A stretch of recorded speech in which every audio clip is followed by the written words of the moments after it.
Hello, and welcome back to the Church of God's Covenant. But firstly, if you're new to my channel, hit that red subscribe button, join the family, read with us daily. Hit that like bell, hit that notification bell so you'll be notified all the videos are going to drop daily.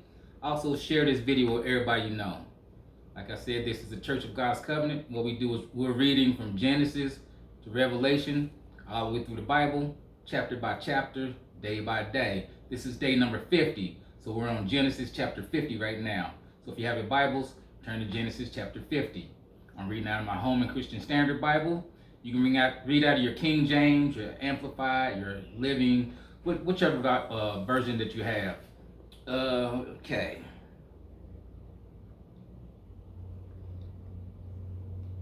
Genesis chapter 50. Let's begin. Then Joseph, leaning over his father's face, wept and kissed him. He commanded the servants who were physicians to embalm his father, so they embalmed Israel. They took 40 days to complete this, for embalming takes that long, and the Egyptians mourned for him 70 days. When the days of mourning were over, Joseph said to Pharaoh's household, "If I have found favor with you, please tell Pharaoh that my father made me take an oath, saying, I am about to die. You must bury me there in the tomb that I made for myself in the land of Canaan. Now let me go and bury my father, then I will return." So Pharaoh said, "Go and bury your father in keeping with your oath." Then Joseph went to bury his father, and all Pharaoh's servants, the elders of his household, and all the elders of the land of Egypt went with him, along with all Joseph's household, his brothers and his father's household. Only their children, their sheep, and their cattle were left in the land of Goshen. Horses and chariots went up with him. It was a very impressive procession. When they reached the threshing floor of Atad, which is across the Jordan, they lamented and wept loudly, and Joseph mourned 7 days for his father. When the Canaanite inhabitants of the land saw the mourning at the threshing floor of Atad, they said, "This is a solemn mourning on the part of the Egyptians." Therefore the place is named Abel Mizraim. It is across the Jordan. So Jacob's sons did for him what he had commanded them. They carried him to the land of Canaan and buried him in the cave of Machpelah in the field of Mamre, which Abraham had purchased as a burial site from Ephron the Hittite. After Joseph buried his father, he returned to Egypt with his brothers and all who had gone with him to bury his father. When Joseph's brothers saw that their father was dead, they said to one another, "If Joseph is holding a grudge against us, he will certainly repay us for all the suffering we caused him." So they sent this message to Joseph.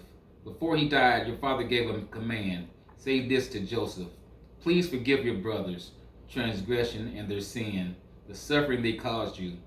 Therefore, please forgive the transgression of the servants of the God of your father." Joseph wept when their message came to him. Then his brothers also came to him, bowed down before him, and said, "We are your slaves." But Joseph said to them, "Don't be afraid. Am I in the place of God?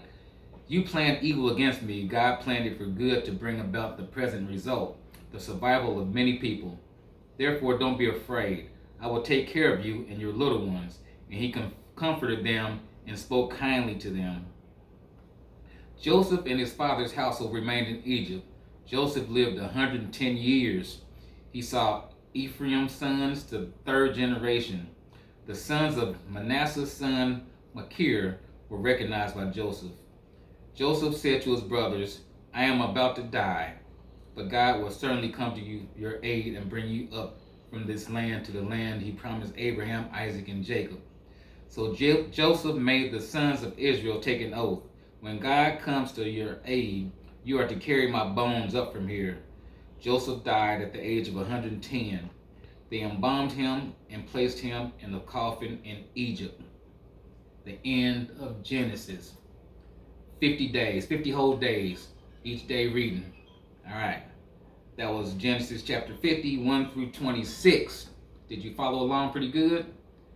Now, how different is your version than my version? I'm reading the Holman Christian Standard Bible. Leave a comment down below and tell me what kind of difference you have in the Bibles that I'm reading compared to the ones you read. Be blessed. Have a lovely day.